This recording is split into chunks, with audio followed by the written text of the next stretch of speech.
안녕하세요. 딸아이를 키우고 있는 워킹맘입니다. 어디다 하소연할 곳도 마땅치 않고 그래서 여기에 오게 되었어요.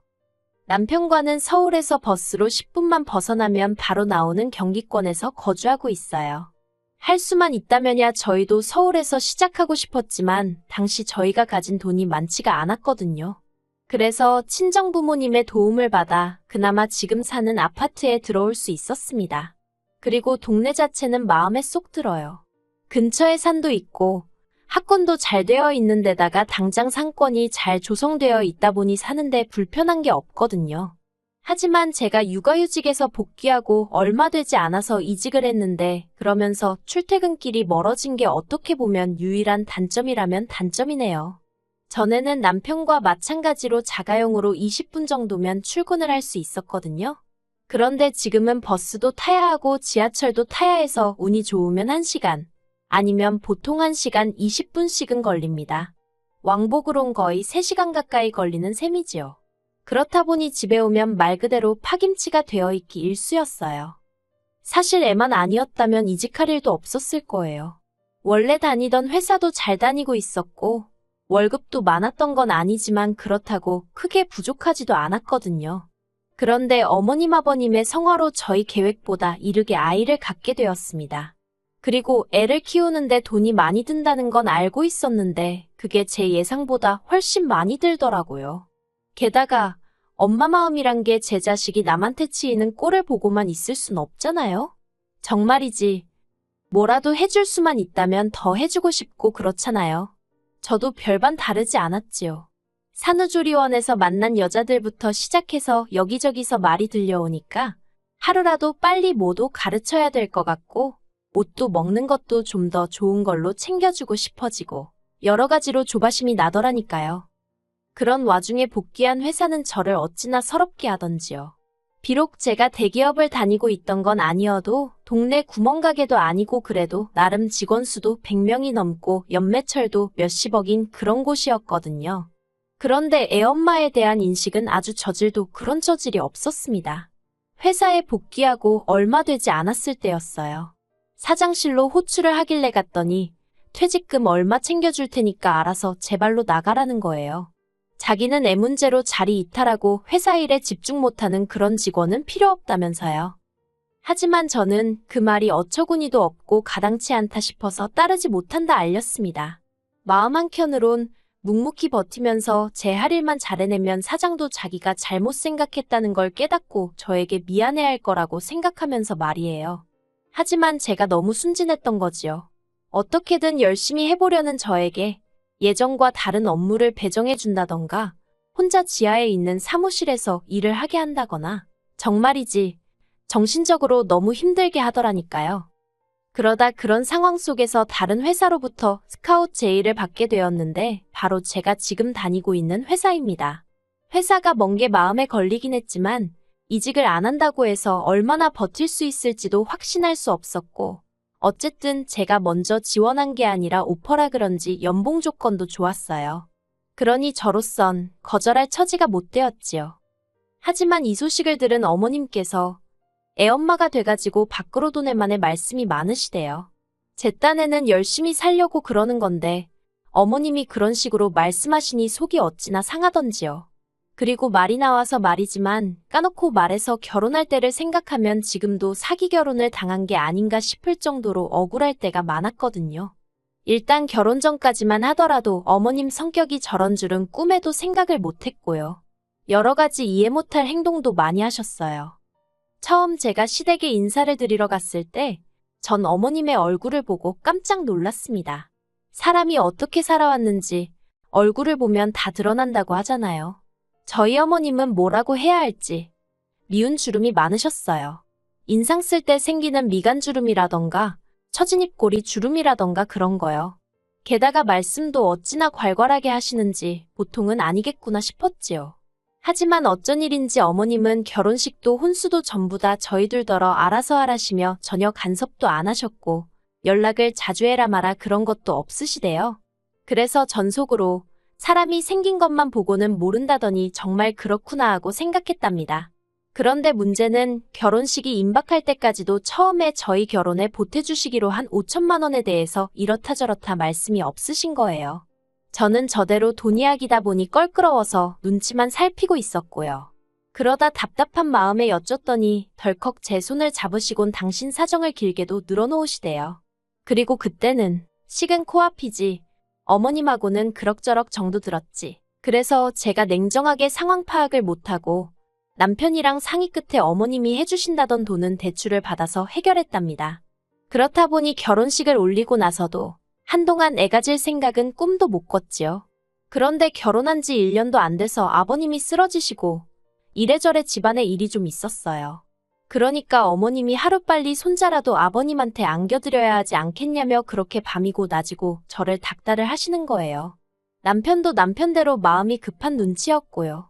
그리고 그때 남편이 분명히 했던 말이 아이만 낳으면 어머님이 애도 봐주시고 여러모로 도움을 많이 주실 거라 했습니다. 솔직히 친정에 맡기기도 여의치 않았던 상황이라 그래 여러 가지로 좋은 일 한다 생각하자 마음을 먹었어요. 그렇게 지금 딸애를 갖게 되었고요. 하지만 이게 웬걸요. 막상 애를 갖고 나니까 어머님이 도와주시긴 뭘 도와주시나요. 입덧이라도 하면 그걸 가지고 애 가졌다가 유세하냐. 생색내지 말라 별소리를 다 하시대요. 그뿐만이 아니었습니다. 애도 예뻐해주질 않으시니 그게 그렇게 서운하더라니까요. 저희 애 첫돌 때요. 금반지까지는 기대도 안 했습니다만 어쩜 양말 한 짝도 안 사주실 수가 있어요? 그러니 저라고 시댁에 돈을 쓰고 싶지가 않더라고요. 그런데 올해 초였습니다. 어머님이 집에서 밥이나 같이 먹게 오라고 해서 갔거든요. 그런데 신혼에도 와 있더라고요. 신혼은 남편보다 2살 어리고 저희 결혼한 다음 해에 결혼을 했어요. 애는 아직 없고요. 아무튼 그런 상황에서 어머님이 뜻밖의 이야기를 꺼내셨습니다. 어머님 아버님이랑 신혼애랑 합가를 하기로 했다는 거예요. 그래서 집을 리모델링을 해야 한다는데 그 돈을 저희더러 좀 보태라고 하시는 게 아니겠어요? 황당했지요.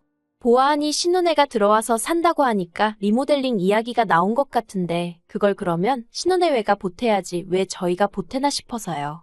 그리고 막말로 돈이 있어야 그것도 뭐 보태드리던지 하지 저희도 여유가 없이 빠듯했거든요. 그래서 어머님께 죄송하다 그럴 만한 돈이 없다고 일단은 그렇게 말씀을 드렸습니다. 그러자 어머님이 니들 얼마 전에 자동차 계약했다 하지 않았냐면서 그 이야기를 꺼내시는 거예요. 사실 남편이 타던 차는 남편이 직장에 들어가자마자 샀던 차라 10년도 더 된 차였고 제가 타던 차도 7년이 넘은 차였습니다. 그런데 이제 애를 데리고 어디라도 가려니까 이 차고 저 차고 불안해서 태울 수가 있어야 말이지요. 그래서 조금 무리한다 싶기는 했지만 가족용 SUV를 한 대 계약을 하긴 했었어요. 그런데 어머님이 저희더러 지들 차 살 돈은 있고 당신 리모델링비는 못 내주냐면서 얼마나 짜증을 내시던지. 신혼남편도 있는 자리라서 제가 더 세게 나가지는 못했지만 저렇게 막무가내일 수가 있나 싶더라니까요. 그래도 결국은 어쨌든 돈이 없으니 리모델링비는 못 해드렸어요. 듣자 하니 신혼의 집 팔고 빚 갚고 얼마 남았던 모양이라 그 돈으로 하기로 했다더군요. 이건 여담이지만 신혼애가 어머님네 들어가서 살게 된 게 신우가 신혼남편 몰래 동네 여자들한테 거짓말을 치고 돈을 빌려다 쓴 모양이 돼요. 남이 돈으로 주식도 하고 여행도 다니고 솔직히 신혼남편이 정말 몰랐을까 싶기도 한데 아무튼 꼬리가 길면 밟힌다고 그러고 다니는 걸 신우한테 돈을 빌려준 몇몇 여자들이 수상쩍게 생각하곤 경찰에 신고를 했나 봅니다. 그래서 합의를 해야 하네 어쩌네 그러면서 일이 커져가지고 집까지 팔게 된 거지요. 그나마 집이라도 한 채 있었으니 망정이지. 그리고 저희 어머님도 대단하다 싶은 게 그런 와중에도 남는 돈으로 리모델링을 강행하시더라니까요. 그런데 리모델링을 시작할 무렵 어머님이 저희랑 상의도 없이 저희 집에 아버님이랑 오셨더라고요. 그리고는 공사기간 동안 가 있을 곳이 없으니 당연한 거 아니냐면서 저희 집에 한 달 정도 계시겠다는 게 아니겠어요? 어이가 없었지요. 어머님 댁에서 5분 남짓한 거리에 이모님 혼자 살고 계시거든요. 뭐 아버님 입장에서야 처제인 이모님보다는 아들 집이 편하셔서 그러실 수도 있지만 아무튼 여러 가지로 저도 날이 서더라고요.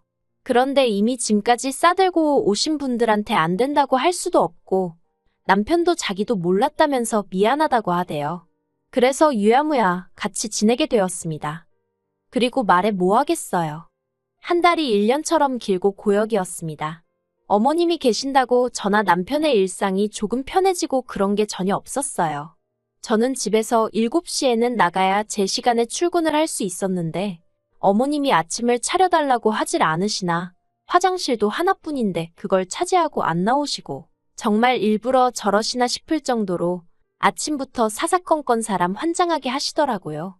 게다가 아이도 전혀 봐주시려 하지 않으셔서 남편이 등하원을 시키는 건 여전했습니다. 그래도 남편은 자기 부모님이라 그런지 어떻게든 이해하려 하는 눈치였지만 막말로 저는 피 한 방울 안 섞인 남이었으니 불편할수록 싫은 마음이 극에 달하더라니까요. 그래도 시간이 흘러서 어머님 아버님은 리모델링을 마친 집으로 들어가셨습니다. 이제 다 끝났다. 숨 좀 쉬겠구나. 그게 제 머릿속에 처음 든 생각이었어요. 그런데 끝이 아니더라고요. 지난주 초였어요. 어머님 아버님이 연락도 없이 저희 집에 또 오셨더라고요. 일단 집 안으로 모셨더니 어머님이 찬물 한 잔을 그대로 들이키시고는 다음 주쯤에 저희 집으로 이사를 오시겠다는 겁니다. 일단 작은 방이 비었지 않냐면서 거기서 당분간 생활을 하셔야겠다나요? 이게 무슨 상황인가 싶어서 갑자기 그게 무슨 말씀이시냐고 물었습니다. 그러자 어머님이 하시는 말씀이 신혼남편 쪽에서 난리가 났다는 거예요. 알고 보니 신혼애가 살던 아파트는 신혼남편이 해온 것이었는데 그걸 홀랑 팔아먹어가지고 그쪽 사돈들이 화가 단단히 났다나요? 게다가 대릴사위까지 하게 생겼다면서 이혼을 시킨 애만의 집안이 다 뒤집어졌던 거지요. 그러니 어쩌겠냐면서 당신 딸 이혼녀 안 만들려면 일단 당신 아파트를 신혼애한테 줘야 될 것 같다고. 그래서 당분간 저희랑 사셔야겠답니다. 제가 그것 말도 안 된다고 했어요. 신우가 사고를 쳐서 이 사단이 난 건데 왜 제가 피해를 봐야 하냐고요. 그러자 어머님께선 저더러 시부모랑 사는 게 피해를 보는 거냐면서 제 말꼬리를 잡고 늘어지셨습니다. 저더러 그렇게 안 봤는데 아주 못돼 처먹었다면서 가족끼리 서로 돕는 거지. 너는 그런 것도 안 배웠냐고요. 저라고 할 말이 없었겠어요? 어머님은 저희 뭐 도와주셨냐고 물었습니다. 하다못해 저희 집에 계시는 동안 저희의 등하원 한 번 안 해주시고 애 옷 한 번 갈아입혀 주신 적 없지 않냐고요. 그렇다고 뭐 살림을 도와주셨어요. 반찬 하나를 해주셨어요. 계시는 동안 상전 노릇만 제대로 하고 가셨잖아요. 그런데 어떤 며느리가 좋다고 합가를 한다 들겠냐고 아주 생각나는 대로 막 따지고 들었네요. 그러자 옆에 있던 남편이 말이 너무 심한 거 아니냐며 저를 막더라고요. 솔직히 남편이라도 확실히 제 편을 들어줬다면 제가 그래도 화가 그렇게까지 나진 않았을 것 같아요. 그런데 남편이 저를 가로막는 순간 왜 시쳇말로 눈 돌아간다고 하잖아요. 제가 딱 그랬습니다. 남편더러 그러면 당신 혼자서 모시고 살든 말든 알아서 하라고요. 사위나 그쪽 사돈은 무섭고 나는 뭐 밟으면 찍소리도 못하고 납작 엎드릴 줄 알았냐고 내가 호구냐고 소리를 질렀지요. 그리고는 남편더러 당장 이 집 부동산에 내놓을 거라 했습니다. 아파트 계약 당시 대출을 제 이름으로 받으면서 명의도 제 이름으로 했는데 어휴 지금도 그때를 생각하면 천만다행이다 싶어요. 아무튼 이후로도 남편은 계속해서 저더러 말을 가려서 하라면서 어쩌고저쩌고 아주 난리도 아니대요. 결국 듣다 못한 제가 먼저 이혼하자는 초강수를 뒀습니다. 그러자 남편이 콧방귀를 뀌더라고요. 그리고는 한다는 소리가 그럼 저더러 애는 못 보고 살 줄 알라는 거예요. 시부모 모시기 싫어서 이혼하겠다 나서는 주제에 설마 애 욕심을 낼 건 아니지 그러면서 저더러 며느리로서 자격도 없고 엄마로서도 자격도 없다나요? 그래서 그러라 했습니다. 솔직히 정말로 애를 안 보고 살 자신은 없었지만 평소에 제가 딸이라면 사족을 못 쓰는 걸 아는 남편이었으니 딸을 빌미로 저를 겁주려는 거였거든요. 그리고 제가 보인 뜻밖의 반응에 아니나 다를까 남편이 꽤나 당황한 눈치였습니다. 저는 남편에게 양육권이고 친권이고 당신이 다 가지고 어머님 아버님 잘 모시고 자식 노릇하며 살라 했어요. 나는 대신 이 집만 있으면 된다고요. 그러자 어머님도 이게 아닌데 싶으셨는지 한 발 물러나시면서 딸이고 아들이고 다 이혼하게 생겼다며 나오지도 않는 눈물을 쥐어짜시더라니까요. 저는 남편에게 어머님과 나 둘 중 하나를 선택해라 그런 소리는 안 하겠다 했습니다. 대신 어머님을 바라보고는 어머님께 신혼애한테 생긴 문제는 그쪽에서 알아서 해결하게 하시고 어머님은 어머님 집이나 잘 지키시라 했어요. 그렇게 하셔야 어머님 아들도 잘 살 수 있는 거라면서 아들 며느리가 호구가 아니라는 것 좀 알아달라 했지요. 그러자 남편도 제 말에 수긍을 하며 어머님께 별 수 없지 않느냐고 걔들 문제는 걔들더러 알아서 하라고 해. 그러대요. 그렇게 일단은 저희 집에 평화가 찾아오긴 했어요. 솔직히 얼마나 갈지는 두고 봐야 알겠지만요. 남편도 자기가 장남이다 보니 어머님 아버님을 챙겨야겠다는 생각이 들어서 순간 자기가 저에게 말을 심하게 했다며 미안하다 사과해왔습니다.